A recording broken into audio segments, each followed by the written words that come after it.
The West calls me a dictator, but I call myself a liberator. For 70 years, they've looted our gold, our uranium, our children's futures, all while preaching democracy from their ivory towers built on African blood. They want me gone because I refuse to bow, refuse to sell my people for their comfort. Let them come with their sanctions, their assassins, their regime change playbooks. My generation didn't inherit independence. We're taking it. And if that makes me their enemy, then I wear that badge with honor. What I'm about to show you will make you question everything you thought you knew about who really controls Africa. A 35-year-old soldier just sent a message to one of the most powerful men on Earth. And that message? It's about to flip the global power structure upside down in ways that will shock you. But here's what's truly terrifying about this story. It's not just about two leaders. It's about a secret operation that's been running for decades right under your nose. And the man who just exposed it? He's either about to become the most influential leader of our generation, or he's signing his own death warrant. Stay with me, because by the end of this video, you'll understand why intelligence agencies across 3 continents are in full panic mode right now. The timestamp read 6:47 a.m. Jerusalem time.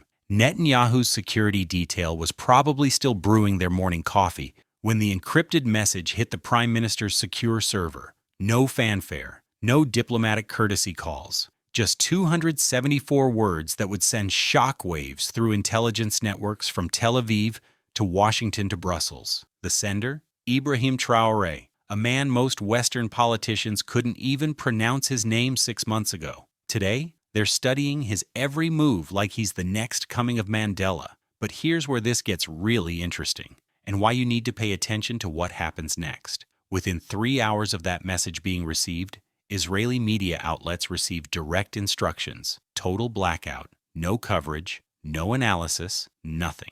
When was the last time you saw Israeli media go completely silent on a major geopolitical story? I'll wait. Meanwhile, across Africa, newsrooms were exploding. Journalists in Lagos, Accra, Addis Ababa, they were scrambling to verify what looked impossible. Had a young African leader really just issued an ultimatum to Netanyahu? And more importantly, did he have the power to back it up? But before we dive into what that ultimatum actually said, because trust me, it's explosive, you need to understand the chess game that's been playing out behind the scenes. Let's rewind to 4 days earlier. Nairobi, Kenya. Picture this: a 5-star hotel conference room, mahogany tables, crystal glasses, men in $1,000 suits discussing the future of West Africa like they're trading baseball cards. Except these weren't diplomats or aid workers. These were private contractors, intelligence operatives, and economic advisors with one mission: reshape West African politics. The operation had a name that sounds like something out of a spy thriller, New Frontier. But the reality was much darker than fiction. I got my hands on leaked audio from that summit, and what I heard will make your blood boil. These weren't humanitarian discussions about helping Africa develop. These were strategic planning sessions about how to maintain control over African leaders, how to contain rising nationalist movements, and how to ensure Western access to critical resources. But here's the part that'll really get you. Buried in one of those audio files was a conversation that mentioned Traoré specifically. A voice, speaking in English, with what intelligence analysts believe was an Israeli accent, said these exact words: Traoré's rise must be neutralized before Q4. The economic implications for our partners are too significant to ignore. Neutralized. Let that word sink in for a moment. We're talking about a democratically supported leader of a sovereign nation, and foreign operatives are discussing his neutralization like he's a terrorist threat. But here's what these masterminds didn't count on. Traoré has something most African leaders of the past didn't have. A generation of young Africans who are tired of being told what to do by people who've never set foot on their continent. And when those leaked recordings hit African social media, the response was unlike anything we've seen in modern African politics. Now you might be thinking, this sounds like every other story about foreign interference in Africa. What makes this different? Here's what makes this different, and why intelligence agencies are losing sleep over it. Traoré didn't just complain about the interference. He didn't just give another speech about African sovereignty. He did something that no African leader has done in decades. Something so bold, so unprecedented that it sent panic waves through diplomatic channels across 3 continents. He issued what can only be described as an ultimatum to Israel. Not a request, not a diplomatic protest. An ultimatum. October 15th, 2024. Burkina Faso State Television. No press secretary, no prepared remarks. Just Traoré, standing in military fatigues, looking directly into the camera with the kind of intensity that makes you lean forward in your chair. His words were measured, clear, and absolutely devastating. Africa is not a chessboard, and we are not your pawns. But that was just the opening line. What came next was a masterclass in political courage that left diplomatic observers speechless. He laid out, point by point, evidence of covert operations designed to manipulate African governments. He named names. He referenced specific operations. He presented documentation that foreign governments thought was buried so deep it would never see daylight. And then he did something that sent shockwaves through intelligence communities worldwide. He looked directly into that camera and said, "To those who believe they can continue operating in the shadows while our people suffer, your shadows are now illuminated. And we are coming for every single operation, every single asset, every single attempt to rob Africa of its future." Now here's where this story gets really explosive, and why you need to understand what happened in the 48 hours after that broadcast. Within hours, something unprecedented began happening across social media platforms throughout Africa. Young people weren't just sharing the video, they were organizing. Hashtags started trending in languages most Western social media analysts don't even monitor. But this wasn't typical social media activism. This was coordinated, strategic, and it was happening faster than foreign governments could track or counter. Students in Ghana started sharing detailed breakdowns of foreign-controlled mining operations. Young activists in Nigeria began documenting suspicious diplomatic activities. Tech-savvy youth in Senegal created viral threads exposing shell companies with foreign ties. Within 72 hours, what started as one man's televised statement had become a continent-wide investigation into foreign interference. The ultimatum arrived exactly 96 hours after that broadcast. When I tell you what it contained, you'll understand why diplomatic sources describe it as the most direct challenge to Israeli foreign policy in decades. His message to Netanyahu was structured like a legal document, but it read like a declaration of war. Not military war, but something potentially more dangerous for Israel's long-term interests, economic and diplomatic war. The ultimatum had 3 non-negotiable demands and a 30-day deadline. Demand number 1, all covert operations in West Africa must cease immediately, not just in Burkina Faso, in the entire West African region. And when I say covert operations, we're talking about intelligence gathering, political interference, economic manipulation, everything. Demand number 2, all Israeli military advisors and intelligence operatives currently operating under diplomatic cover must be withdrawn. This wasn't just about official diplomats. This was about people working for private contractors, shell companies, and quasi-governmental organizations. But demand number 3, this was the nuclear option. All Israeli-linked companies operating in Burkina Faso, Mali, Niger, and Guinea must declare their full assets and operations within 15 days or face immediate seizure. We're talking about potentially billions of dollars in assets, mining rights, infrastructure contracts, and strategic investments. But here's the really shocking part. Traoré didn't just make these demands. He provided Netanyahu with a detailed appendix showing exactly how much his government already knew about Israeli operations in the region. Intelligence sources I've spoken with describe it as a masterpiece of counterintelligence documentation. The response from Tel Aviv was swift and, according to diplomatic observers, panicked. Within hours, emergency meetings were convened at the highest levels of Israeli government. Not just defense officials. We're talking about economic ministers, intelligence chiefs, and foreign policy advisors. But here's what's really interesting about their response, and why it reveals just how seriously they're taking this threat.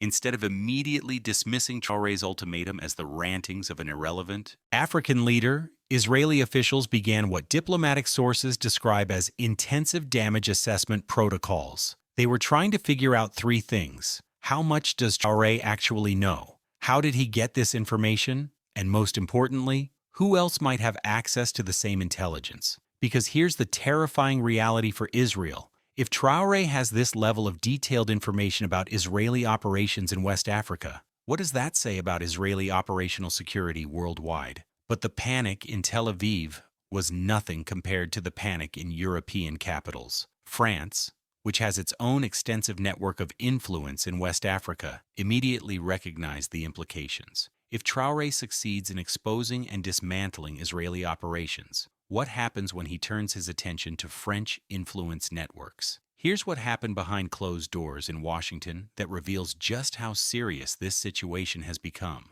According to sources familiar with high-level briefings, senior State Department officials spent an entire weekend analyzing what they're calling the Traoré precedent. Their concern isn't just about Israeli operations in Africa. Their concern is about what happens if other African leaders start following Traoré's playbook. Think about it. What if leaders in the Democratic Republic of Congo start demanding transparency about mining operations? What if Nigerian leaders begin exposing oil company arrangements? What if South African politicians start investigating foreign intelligence activities? We could be looking at a complete restructuring of Western African relationships. But here's where this story takes an even more dramatic turn, because Traoré's ultimatum wasn't just sent to Netanyahu. Intelligence sources confirmed that similar messages were delivered to other foreign governments operating in West Africa. We're talking about France, the United States, China, and several European powers. This wasn't just about Israel. This was about a fundamental challenge to the entire system of foreign influence in Africa. Now, here's where things get really interesting and why you need to pay attention to what's happening next. Within days of the ultimatum being delivered, something unprecedented began happening across Africa. Leaders who had been silent for decades started speaking out. South Africa's ruling party issued a statement supporting what they called President Traoré's right to defend national sovereignty. Nigeria's youth parliament passed a resolution demanding similar transparency about foreign operations in their country. Ghana's opposition parties began calling for investigations into mining contracts with foreign companies. This wasn't just diplomatic support for Traoré. This was the beginning of what foreign policy experts are calling a sovereignty cascade across Africa. Here's the part of this story that should terrify anyone who benefits from the current global power structure. Traoré didn't just issue an ultimatum to Netanyahu. He demonstrated a new model for how smaller nations can challenge superpowers in the digital age. Think about the traditional playbook. When a smaller nation had issues with a superpower, they had limited options. File complaints with international bodies that might take years to address. Hope for sympathetic media coverage in countries where that media is often influenced by the same powers they're challenging. Traoré bypassed all of that. He went directly to the people, not just his own people, but young people across Africa who are connected, informed, and tired of being told what's best for their continent by people who've never lived there. Within 2 weeks of his ultimatum, detailed investigations into foreign operations were being conducted by young Africans in over 20 countries. These weren't government investigations that could be influenced or shut down. These were crowdsourced, social media-driven investigations that were producing results faster than traditional intelligence agencies. But Netanyahu's response to all of this reveals something crucial about how seriously Israel is taking this threat. Instead of dismissing Traoré as an irrelevant African leader, which would have been the traditional response, Israeli officials began what intelligence sources describe as intensive engagement protocols. We're talking about high-level meetings with African Union representatives, increased diplomatic outreach to African capitals, and what sources describe as significant financial commitments to development projects across West Africa. In other words, Israel is taking Traoré's ultimatum seriously enough to completely restructure their approach to African relations. But here's what's really interesting, and what reveals the true stakes of this confrontation. Netanyahu's response isn't just about maintaining Israeli operations in Africa. It's about maintaining Israel's credibility as a global power. If a 35-year-old African leader can successfully challenge Israeli foreign policy and force significant changes in Israeli behavior, What does that say about Israel's position in the global power structure? The clock is ticking, and here's what's happening as we approach the ultimatum deadline. Intelligence sources report that Israeli operations across West Africa are in various stages of shutdown or restructuring. Some operations have been completely withdrawn, others have been transferred to different organizational structures, and some are being maintained under increased secrecy. But the real question isn't what Israel is doing in response to the ultimatum. The real question is whether Traoré's model is sustainable and scalable. Because here's the brutal reality. Challenging superpowers is dangerous business. History is filled with examples of leaders who stood up to foreign interference and paid the ultimate price. From Patrice Lumumba to Thomas Sankara, African leaders who challenged foreign control have often faced mysterious deaths, coups, or other forms of elimination. Traoré knows this history. His security detail has been significantly increased, his travel has been restricted, and intelligence sources suggest he's operating under the assumption that he's a target. But here's what makes this situation different from historical precedents. Traoré isn't operating alone, and he's not operating in secret. Every move he makes is being documented and broadcast across social media. Every meeting he takes is being live-streamed or recorded. Every decision he makes is being shared with millions of young Africans who are watching this confrontation like it's the most important political drama of their generation. This level of transparency makes traditional elimination methods much more difficult and much more risky for foreign powers. Here's where this story is heading, and why you need to understand what's at stake. We're not just watching a diplomatic dispute between Israel and Burkina Faso. We're watching the beta test for a new model of international relations. If Traoré succeeds, if he forces Israel to comply with his ultimatum without facing serious retaliation, he will have demonstrated that smaller nations can successfully challenge superpowers using digital age tools and strategies. And here's what makes this moment truly historic. Regardless of what happens with the ultimatum deadline, Traoré has already achieved something remarkable. He's demonstrated that the system of foreign control that has dominated African politics for decades is much more fragile than anyone realized. Traoré has created a new model based on transparency, crowdsourced intelligence, and coordinated continental action. Even if his ultimatum fails, even if he's removed from power, the blueprint he's created will survive. Because here's the thing about digital age resistance movements. You can remove a leader, but you can't remove millions of connected, informed young people who now know how to investigate and expose foreign operations. But here's the biggest question this story raises. What happens when the Traoré model spreads beyond Africa? What happens when leaders worldwide start using similar tactics to challenge foreign interference? We could be looking at a fundamental restructuring of international relations. Here's why this matters to you.